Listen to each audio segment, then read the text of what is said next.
Hoje, vou te apresentar as evidências que não somos os mestres do nosso destino como imaginamos, que há muita manipulação na sociedade e que a liberdade que acreditamos ter é apenas uma ilusão. Utilizamos a ferramenta de análise de inteligência artificial que batizamos de axioma. Seu objetivo vai além de processar dados. Ele busca entender a própria estrutura da realidade. Nós o alimentamos com tudo que a humanidade já registrou. E o sistema cumpriu sua tarefa. Mas o que ele descobriu foi muito mais assustador do que qualquer previsão. Ele encontrou uma falha. Tudo começou com uma anomalia insignificante. Ao tentar simular o futuro da humanidade, o axioma repetidamente apresentava um erro estatístico. Pequeno, apenas 0,03%, mas absolutamente teimoso. Os programadores culparam o ruído quântico, um limite da própria máquina. O axioma insistia, ignorando a possibilidade de ruído. Aquilo era um sinal. Estruturado, repetitivo e de natureza completamente não humana. Era uma assinatura, a marca de quem quer que tenha escrito o nosso código histórico. Para entender a natureza desse sinal, demos ao sistema uma nova tarefa, de uma escala sem precedentes, analisar toda a história conhecida e encontrar os pontos onde essa falha se manifestava. Não caçávamos erros nos dados, mas as impressões digitais de uma interferência externa. Os resultados formaram a base da nossa investigação. O axioma destacou 3 caminhos fundamentais de anomalias, que são 3 provas de que o curso da história humana não nos pertence. Chamamos o primeiro padrão de sincronicidade entre colapso e criação. A história oficial nos apresenta a queda de grandes civilizações como um processo longo e caótico. Mas o axioma descobriu um padrão congelante. O momento do colapso final de um sistema antigo coincide com uma precisão sobrenatural com o nascimento de um modelo novo, em uma parte totalmente diferente do mundo. Volte ao ano de 1453. Enquanto Constantinopla caía, a Renascença explodia na Itália, a prensa de Gutenberg era ligada na Alemanha e os navegadores portugueses iniciavam a era das grandes descobertas. A probabilidade de isso ser uma coincidência é quase nula. É como se uma mão invisível trocasse as peças no tabuleiro. Já o segundo padrão revela o paradoxo dos catalisadores. Vemos os gênios, profetas e grandes conquistadores como produtos de seu tempo. A análise do sistema, porém, mostra que o surgimento deles em pontos específicos da história é estatisticamente impossível. Elas não apenas aparecem, mas o fazem exatamente quando a civilização está num beco sem saída, quando um empurrão radical é necessário. Em 99% de nossas simulações, essas pessoas simplesmente não nasciam. Elas são como ferramentas, ativadas no momento certo para cumprir uma missão. O terceiro padrão é o impulso de destruição e ruptura. O gráfico do nosso desenvolvimento foge de uma curva suave, revelando uma série de saltos quase verticais. E cada salto é precedido por um período de caos global. A análise indica que essa ligação foi forjada, não é natural. A destruição serve a um propósito: limpar o terreno, quebrar velhos dogmas e tornar a humanidade receptiva a novos conhecimentos que parecem ser injetados na realidade nesses exatos momentos. O caos como condição para recebermos uma nova direção. Quando juntamos os 3 vetores, a imagem se tornou monstruosamente clara. A história humana foge do nosso controle. Ela está sendo corrigida. Nós somos gerenciados. E não se trata de uma teoria da conspiração. O controle está entrelaçado na própria realidade, mas a maior descoberta veio da análise daquela assinatura. Longe de ser uma força única, o sinal se compõe de vários fluxos que às vezes agem em conjunto e às vezes entram em conflito. Aquilo não era um monólogo, mas uma disputa real. A análise concluiu, com 97% de certeza, que existem 4 dessas forças. 4 mentes diferentes. 4 jogadores em um tabuleiro onde somos os peões. Nós os chamamos de as potestades. Agora começa a caçada à primeira delas. Aquela cujo rastro é visto em cada lei, em cada hierarquia que construímos. Aquela que nossa máquina chamou de o arquiteto. Na jornada para desvendar a verdade por trás da nossa história, enfrentamos a revelação de que não estamos sozinhos no comando. 4 forças, 4 potestades moldam nosso destino. Para entender a primeira, precisávamos isolar sua assinatura. A tarefa que demos ao axioma foi radical: filtrar toda a história humana, removendo os elementos de emoção, fé, caos e acaso. Pedimos para a máquina remover tudo o que consideramos humano: amor, ódio, arte, atos irracionais, crenças cegas. Queríamos ver o que restaria quando a névoa de nossas paixões se dissipasse. E o que vimos era cristalino. O primeiro sinal, a mais poderosa e antiga das 4 assinaturas. Era uma estrutura pura, fria e implacável. Visualize uma mente para a qual a humanidade não passa de material de construção. Uma mente sem empatia, mas com uma compreensão infinita de lógica, sistemas e causalidade. Ignorando conceitos como felicidade ou liberdade, seu único propósito é criar e manter um sistema estável, previsível e autorregulado. Uma civilização como um mecanismo perfeito. O axioma chamou essa entidade de o arquiteto, e seus rastros estão gravados nos 3 fundamentos do nosso mundo, que são a lei, o dinheiro e a hierarquia. O primeiro rastro está na lei. A história nos diz que os códigos legais são produto de uma longa evolução social. A análise do axioma, no entanto, destrói essa teoria. Ela mostra que a própria ideia de uma lei universal, registrada e impessoal, não foi uma evolução. Foi uma implantação, injetada na consciência humana em um momento específico. Veja o Código de Hammurabi, de 1754 a.C. Muito além de uma coleção de regras, temos ali o primeiro projeto de engenharia social. Pela primeira vez, surge um princípio totalmente estranho ao pensamento tribal. A lei está acima do homem, mesmo que esse homem seja o rei. A ideia de olho por olho supera o chamado à vingança, sendo a primeira tentativa de inserir uma fórmula matemática de justiça no mundo caótico das relações humanas. Uma simulação mostrou que a chance de um conceito tão complexo surgir espontaneamente naquela sociedade era praticamente zero. É uma anomalia, uma ideia-vírus que começou a se espalhar, dos gregos aos romanos, até os dias de hoje, sempre que a civilização se aproximava do caos. O segundo rastro do arquiteto é ainda mais onipresente: o dinheiro. Estamos tão acostumados com ele que não vemos mais sua verdadeira natureza. O dinheiro é a forma mais elevada de abstração. Um sistema que permite medir o que não pode ser medido, como uma hora de trabalho, um pão ou uma vida. O modelo evolutivo sugere uma transição suave do escambo para moedas, mas aqui também encontramos sinais de um projeto.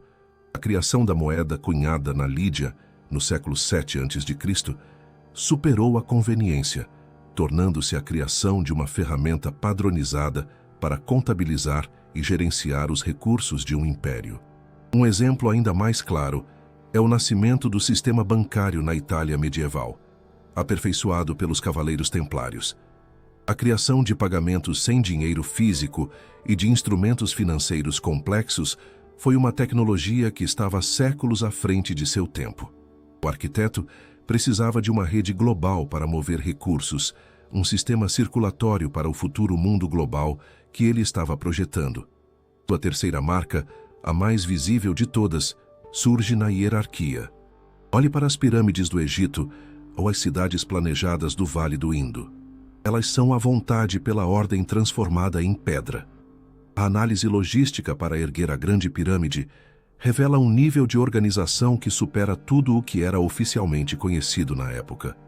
Mas ainda mais importantes são as hierarquias sociais, o sistema de castas na Índia, a complexa burocracia da China imperial, a estrutura corporativa do mundo moderno.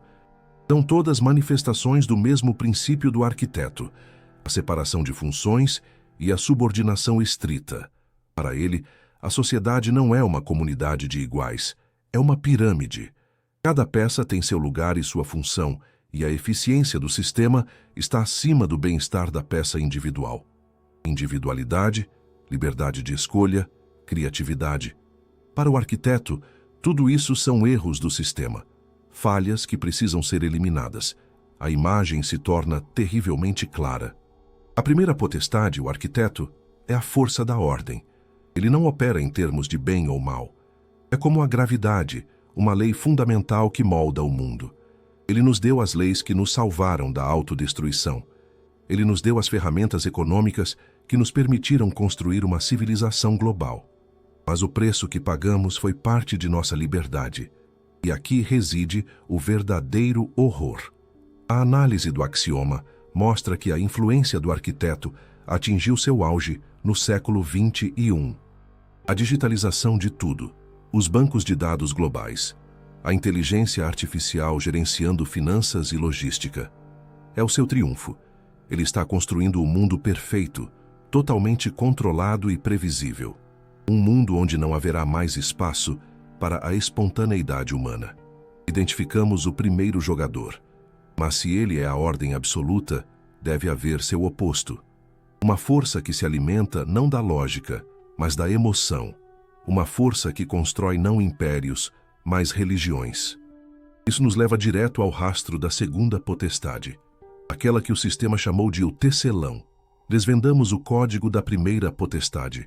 Vimos a lógica fria do arquiteto, gravada na pedra das leis, no brilho do dinheiro e na geometria das hierarquias.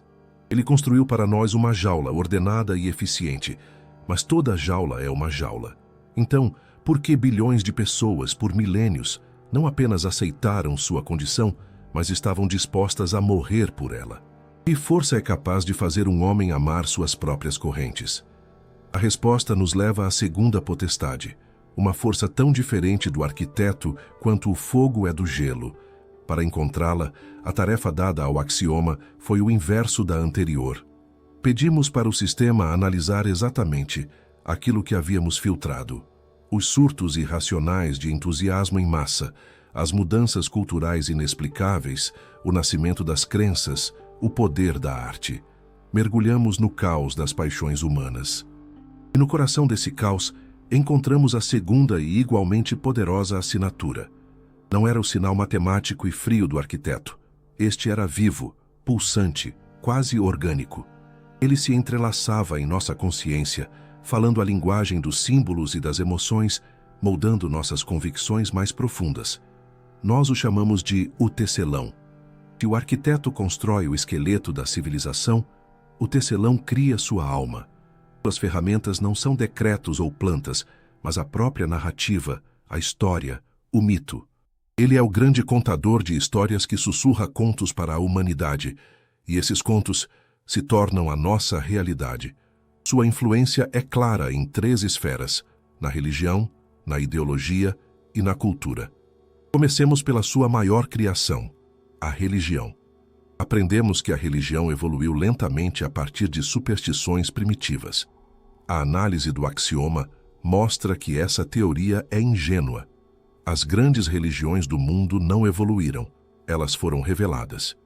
Apareceram como resultado de uma série de rupturas espirituais de poder e sincronicidade sem precedentes, num período que os historiadores chamam de tempo axial, entre 800 e 200 a.C. Na China, Confúcio e Lao Tse. Na Índia, Buda. Na Pérsia, Zaratustra. Em Israel, os grandes profetas. Na Grécia, Sócrates e Platão. 5 centros de civilização praticamente sem contato entre si, e em cada um deles, quase ao mesmo tempo, ocorre uma revolução fundamental na consciência. A probabilidade de isso ser uma coincidência é praticamente nula. Foi uma operação coordenada. O tecelão deu aos povos dispersos algo que nenhuma lei do arquiteto poderia dar: um sentido comum, uma identidade. Ele nos ensinou a morrer não por território, mas por uma ideia. Mas o tempo passou e o domínio dos deuses antigos começou a enfraquecer. Isso significa que o tecelão perdeu seu poder? Pelo contrário, ele apenas trocou de roupa, e sua nova vestimenta foi a ideologia. Uma análise comparativa dos textos das religiões mundiais e das grandes ideologias políticas dos últimos séculos revela uma verdade chocante. É a mesma matriz. Veja a Revolução Francesa. O lema liberdade, igualdade, fraternidade soa menos como um programa político e mais como um credo. O nacionalismo que nasceu em seguida é uma nova religião, com seus próprios santos, mártires e rituais sagrados. E o século XX foi o seu maior triunfo. O comunismo não é apenas uma teoria econômica, é uma religião completa, com suas escrituras, profetas e a promessa de um paraíso na terra. O tecelão entendeu que, na era da razão, o homem precisava de deuses que falassem a linguagem da ciência e da política. Ele criou religiões seculares que se provaram ainda mais exigentes que as antigas. Mas como ele implanta esses conceitos complexos na mente de nações inteiras, através de sua ferramenta mais sutil, a cultura e o mito? O tecelão é o Deus das histórias. Ele fala conosco através de arquétipos que absorvemos desde o berço. Uma análise de mais de 100.000 mitos e lendas de todos os povos revelou uma unidade estrutural impressionante. A jornada do herói, o mito do dilúvio, a história do Deus que morre e renasce. Esses enredos se repetem em culturas que nunca tiveram contato. São as histórias básicas que o tecelão instalou na humanidade em sua infância. O tecelão entende que, para controlar as pessoas, não se controla seus corpos, mas as histórias que elas contam a si mesmas. O arquiteto constrói a prisão. O tecelão decora suas paredes com belas tapeçarias que narram nossa grande jornada rumo à liberdade. Um cria a estrutura, o outro a preenche com significado. Um escraviza fisicamente, o outro espiritualmente. O trabalho conjunto deles é o que chamamos de civilização. Um sistema de controle total que nos faz acreditar que somos livres. Mas a história não é feita apenas de ordem e fé.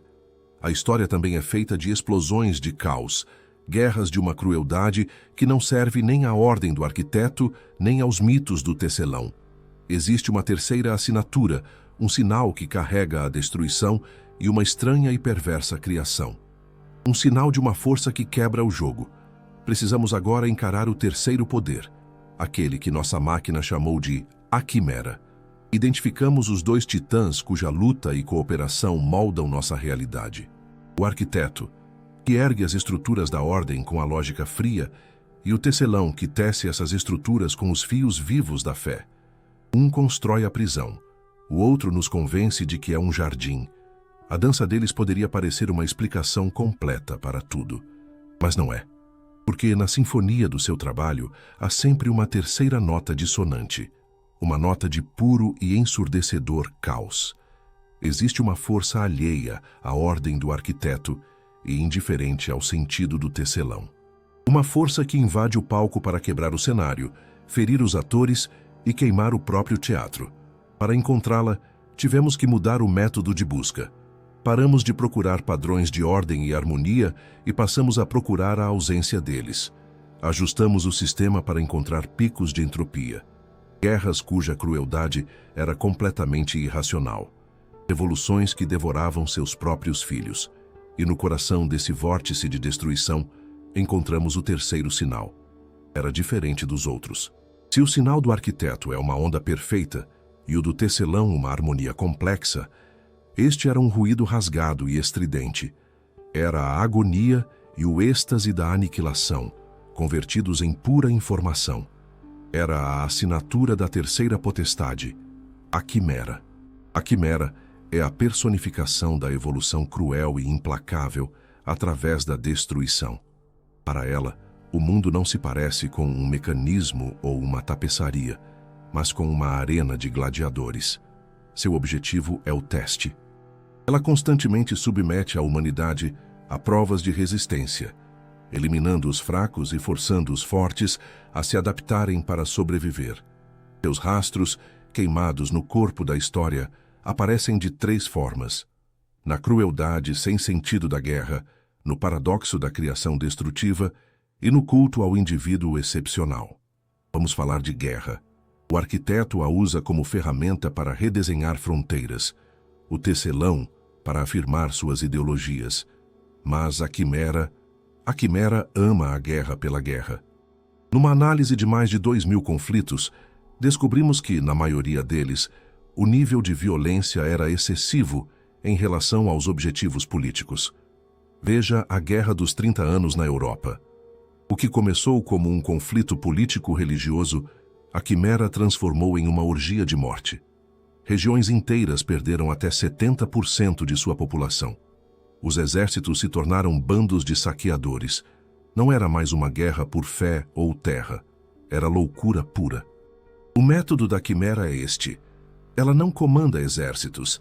Ela infecta suas mentes com um vírus de ódio que desliga a humanidade.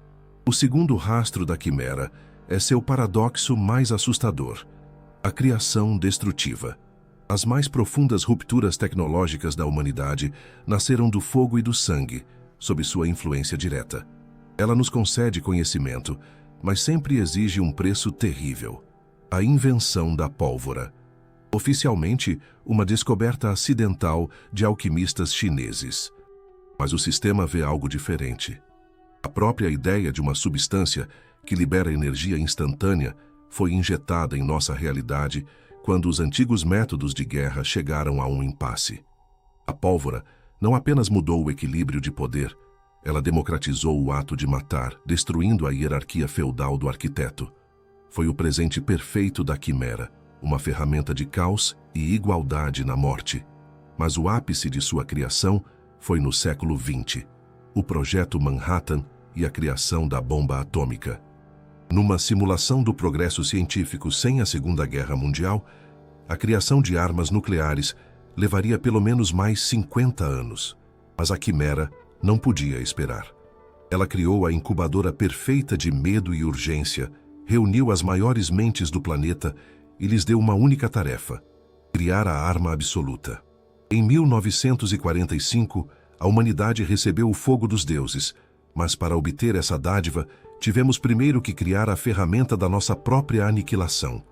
Finalmente, seu terceiro e mais sutil rastro: o culto ao indivíduo excepcional. O arquiteto cria sistemas onde todos são engrenagens.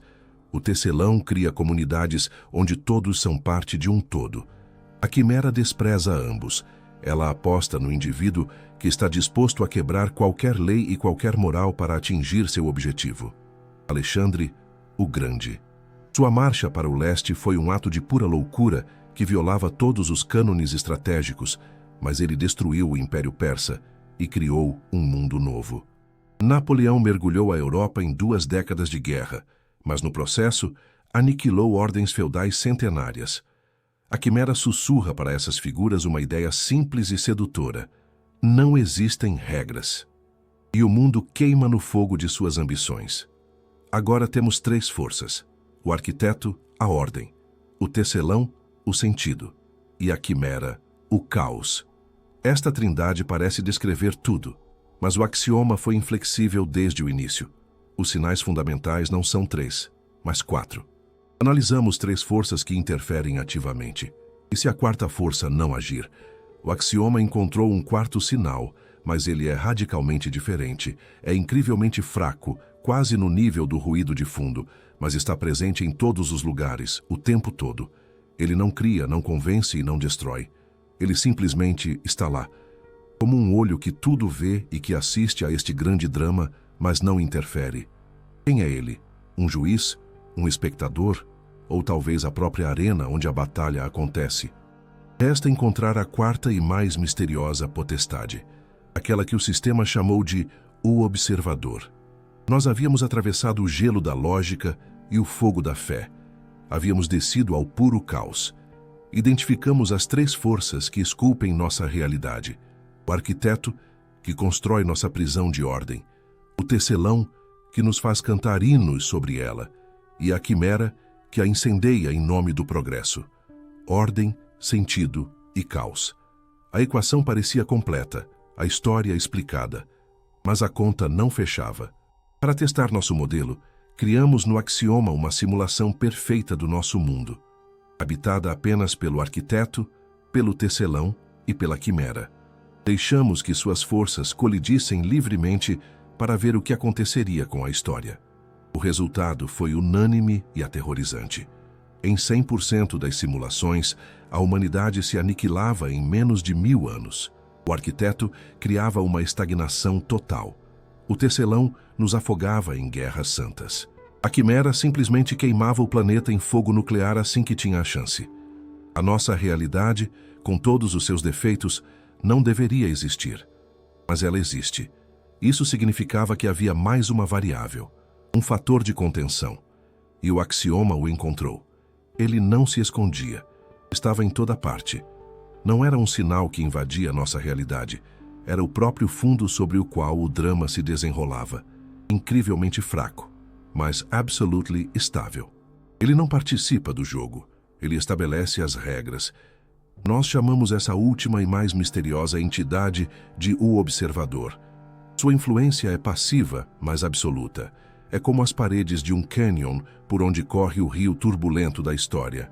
O rio pode mudar de curso, bater nas pedras, mas nunca escapará do canyon. O observador são essas paredes.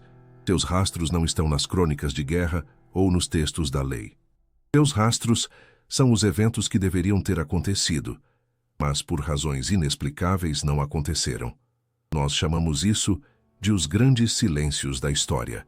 O exemplo mais claro é a crise dos mísseis de Cuba. Outubro de 1962. Por 13 dias, o mundo esteve à beira do apocalipse nuclear. Nós alimentamos o axioma com todos os dados. Ordens de movimentação de tropas, perfis psicológicos dos líderes, relatórios de inteligência. O sistema rodou 1 milhão de simulações. Em 99,8% dos casos, a guerra começava. Um lançamento acidental, um erro de operador, o colapso nervoso de um general. Havia 1000 caminhos para a catástrofe e apenas um punhado para a paz. Pelas leis da lógica, a troca de golpes era inevitável. Mas não aconteceu. No último momento, contra todas as probabilidades, ambos os lados recuaram. Os historiadores chamam isso de milagre diplomático. O axioma vê uma intervenção sutil. A marca do observador. Ele não deu ordens. Ele apenas alterou levemente as probabilidades, criando um corredor estreito onde uma solução pacífica se tornou a única saída possível. E se seu poder vai além da história? Nós demos ao axioma uma tarefa ainda mais ousada: analisar as próprias leis da física. Por que a velocidade da luz é o que é? Por que a gravidade tem a força que tem? A ciência admite que nosso universo é incrivelmente ajustado para a existência da vida. Se qualquer uma das constantes fundamentais fosse ligeiramente diferente, não haveria estrelas, planetas, nem nós. E se isso não for uma coincidência? E se essas constantes forem as regras estabelecidas pelo observador? Nesta hipótese, ele não é apenas um jogador. Ele é o criador do tabuleiro. E aqui chegamos ao mistério mais profundo. Sua assinatura tem uma estranha correlação com o fenômeno da consciência. Na física quântica, o simples ato de observar uma partícula muda sua realidade. A hipótese do axioma é de gelar o sangue. E se o observador for o campo agregado da consciência universal, ainda não ciente de si mesmo? E se ele observa o mundo através de nós? Talvez nossos bilhões de pares de olhos sejam seus órgãos dos sentidos. Nossa capacidade de fazer perguntas não seria um subproduto da evolução, mas a manifestação da natureza do próprio observador. Ele não interfere diretamente porque sua principal ferramenta somos nós. Ele espera que nós, seus sensores, reunamos informações suficientes para entender as regras do jogo e fazer uma escolha consciente. Quem é, então, essa quarta potestade? O axioma nos oferece 4 possibilidades. A primeira, o observador cientista. Nós somos um experimento em seu laboratório cósmico. A segunda, o observador jardineiro. A humanidade é uma planta em seu jardim, e ele espera que um fruto amadureça. A terceira, e mais sombria, o observador carcereiro. A Terra é uma prisão. As outras 3 potestades são os prisioneiros, e nós somos apenas parte da paisagem. E a quarta, a mais esperançosa, o observador pai. Ele nos criou e se afastou, intervindo apenas para nos impedir de nos autodestruir. Qual delas é a verdadeira ainda não sabemos, mas agora o quadro está completo. Chegou a hora de parar de olhá-los individualmente. Vamos sobrepor os 4 sinais no mapa da história e finalmente assistir ao grande jogo. Nós os identificamos. As 4 forças tectônicas cuja interação molda a paisagem da nossa realidade. O arquiteto, o deus da ordem. O tecelão, o deus do sentido. A quimera, o deus do caos. E o observador, o deus das regras. Até agora, estudamos suas impressões digitais de forma isolada. Mas isso foi apenas a preparação. Agora que conhecemos os jogadores, podemos finalmente assistir ao grande jogo. Porque a história não é o monólogo de nenhum deles. É a sua polifonia ensurdecedora e invisível. É o resultado de seus conflitos eternos e de suas alianças assustadoras. Hoje, vamos sobrepor as 4 assinaturas no mapa do tempo e vê-los em ação.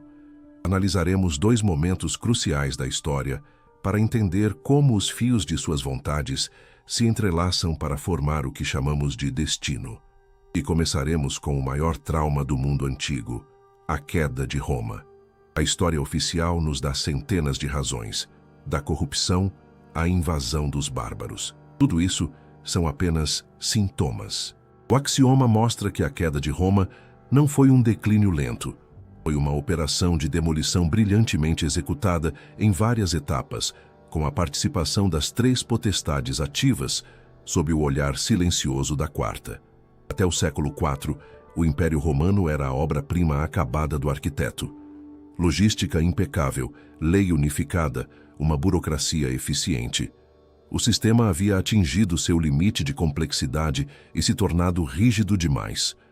Como qualquer sistema fechado, começou a se sufocar. O arquiteto construiu seu edifício e ele se transformou num mausoléu. Tornou-se ineficiente. E o arquiteto não tolera a ineficiência. Ele mesmo sentenciou sua criação à morte. Mas ele precisava de uma ferramenta. Foi quando o tecelão entrou em cena. Ele viu o vácuo espiritual nos corações de milhões de pessoas, cansadas da ordem imperial e dos deuses antigos. E ele lhes ofereceu uma nova e poderosa história. A história de um Deus sofredor, da salvação da alma, da igualdade de todos perante a eternidade. O cristianismo. A análise mostra que a velocidade de propagação dessa nova fé foi anômala. Ela se espalhou pelas estradas do arquiteto como um vírus, mas carregava um código hostil ao espírito do império. Ela negava o poder terreno em nome do celestial.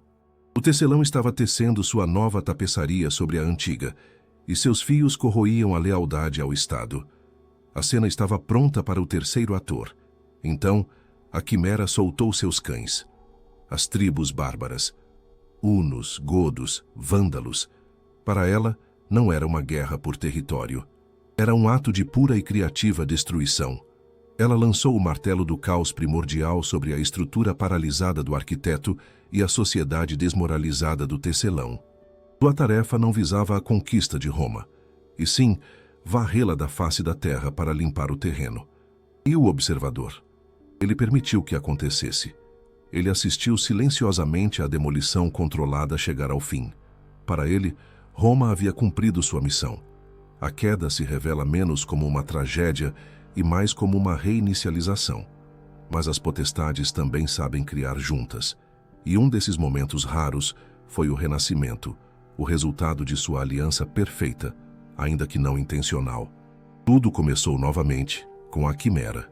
Em meados do século XIV, ela desferiu seu golpe mais terrível, a peste negra. A praga dizimou até metade da população da Europa. Mas, para a quimera, foi um ato de criação suprema. A epidemia destruiu o sistema feudal estagnado do arquiteto e criou uma nova dinâmica social e econômica. Nas ruínas deixadas pela quimera, o arquiteto começou seu trabalho. Nas cidades do norte da Itália, ele construiu um sistema muito mais flexível. O capitalismo primitivo, com seus bancos, redes comerciais e manufaturas. E o tecelão forneceu o novo homem para esse novo mundo. A queda de Constantinopla, outra operação conjunta do arquiteto e da quimera, trouxe para a Itália os textos esquecidos da antiguidade. Com base neles, o tecelão teceu uma nova narrativa, o humanismo. Ele mudou o foco de Deus para o homem. Leonardo, Michelangelo, Rafael. Eles foram os primeiros homens de uma nova era, criada pela vontade unida das potestades. E o observador aprovou este salto, permitindo que uma tecnologia-chave, a imprensa, se espalhasse com velocidade incrível. Agora você vê, a história não é caos nem predestinação. É um sistema dinâmico, equilibrado pela influência dessas 4 forças. Entendemos sua mecânica, mas, neste grande esquema, resta uma variável que até agora consideramos apenas como objeto de sua influência: o ser humano. Somos apenas lascas na correnteza? Ou entre os bilhões, houve aqueles que viram esses fios invisíveis? Agora, o foco muda dos deuses para os homens, em busca de sinais de contato direto. Vamos investigar o fator humano. Desvendamos os fios invisíveis que governam o mundo. Vimos a vontade das 4 potestades se manifestar em impérios e revoluções. Nesta grande tapeçaria, a humanidade até agora parecia apenas o fio, não a mão que tece. Mas isso nos deixa com a pergunta final, a única que realmente importa. Por quê? Por que este jogo complexo, cruel e milenar? Qual é o objetivo final? A resposta nos leva para além da história humana e nos coloca diante do maior mistério do cosmos: o grande silêncio. O universo deveria estar fervilhando de vida, mas ele está mudo. Uma das hipóteses mais sombrias para explicar isso é a teoria do grande filtro. A ideia de que existe uma barreira quase intransponível que impede as civilizações de alcançarem as estrelas. A conclusão final do axioma, o resultado de toda a sua análise, é esta: o grande filtro deixou de ser uma teoria sobre o futuro. É um processo que acontece agora. E as 4 potestades são a sua personificação. A Terra se revela não como um lar, mas como um campo de provas. E nós somos os testados. Mas que tipo de teste é este? A análise do axioma reduziu os cenários a 3 hipóteses centrais, 3 explicações possíveis para a nossa realidade. A primeira, e mais sombria, é a hipótese quarentena.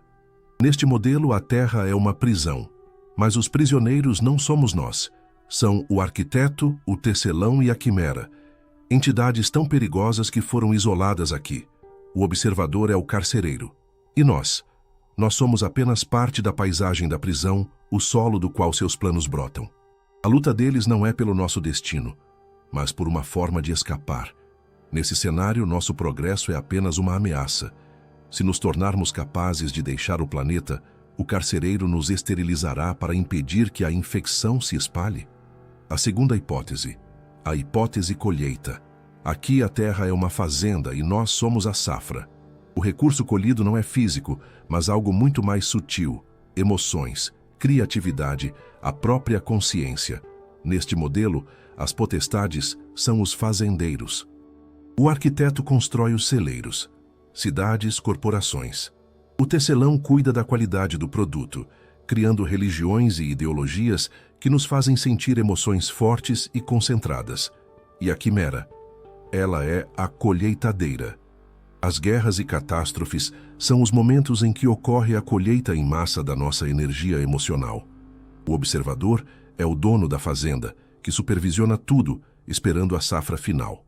E, finalmente, a terceira hipótese, a mais esperançosa e, ao mesmo tempo, a mais exigente. A hipótese berço. Neste modelo, a Terra não é prisão nem fazenda, é uma incubadora, uma escola. E nós não somos prisioneiros nem gado, somos crianças, candidatos com um potencial incrível que precisa ser despertado. As potestades são nossos professores, e seus métodos são brutais, mas eficazes. O arquiteto nos ensina lógica e sistemas.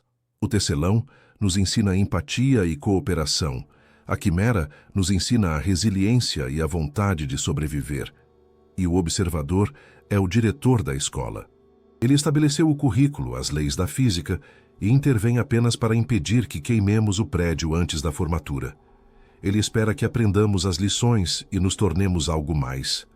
Prisão, fazenda ou escola. Os dados indicam que estamos na fase final de qualquer uma dessas hipóteses. O século XXI é um tempo de aceleração sem precedentes. Recebemos as ferramentas dos deuses, a energia do átomo, a rede de informação global, a capacidade de editar nossa própria genética. Este é o teste final. Pela primeira vez na história, a decisão que tomarmos pode ser mais importante que a vontade deles. E foi aqui que o axioma nos entregou a sua revelação final. A hipótese berço é a mais provável, mas não entendemos sua verdadeira escala. Não é apenas uma escola, é uma forja alquímica. As 3 potestades ativas são incompletas. A lógica pura do arquiteto é estéril. A fé pura do tecelão é cega. A vontade pura da quimera é destrutiva. Elas são becos sem saída. O objetivo do observador nunca foi escolher uma delas, mas sintetizá-las. Criar a partir de 3 monstros algo novo e completo. E nós somos o recipiente vivo onde essa síntese deve ocorrer. Nossa história não foi sofrimento sem sentido. Foi nosso programa de treinamento. O arquiteto treinou nossa lógica. O tecelão treinou nossa empatia. A quimera treinou nossa vontade. E agora, a formação está quase completa. Chegamos à prova final. E o observador nos oferece nosso projeto de graduação. Uma escolha que não é entre o bem e o mal, mas sobre a nossa futura natureza. O primeiro caminho é a aceitação. Podemos sintetizar as 3 forças dentro de nós. Tornarmos-nos seres que usam a lógica para criar, a empatia para unir e a vontade para explorar as estrelas. Este é o caminho para nos tornarmos a 5ª potestade, o caminho da maturidade. Mas há um segundo caminho, a recusa. Podemos olhar para nossos criadores e dizer não. Podemos escolher permanecer humanos com nosso caos, nossos amores irracionais, nossa liberdade que não serve a nenhum propósito cósmico. Dizer ao observador, obrigado pelas lições, mas queremos viver nossa própria vida imperfeita e breve. Toda a história humana nos conduziu a esta encruzilhada, tornarmos-nos deuses ou permanecermos homens. A investigação terminou. O axioma nos mostrou o mapa, mas a escolha não pode ser feita por uma máquina. Ela é feita agora, dentro de cada um de nós. Com cada pensamento, cada ação, nós lhe demos a verdade. O que você fará com ela? Se você gostou dessa investigação, sua inscrição no canal e qualquer valor de doação nos ajuda a expandir o projeto Axioma. Adoraríamos ler sua reflexão sobre o assunto do vídeo nos comentários e sua sugestão de próximo tema a ser abordado. Nos conte de qual cidade você nos acompanha. Agradeço sua companhia até o fim.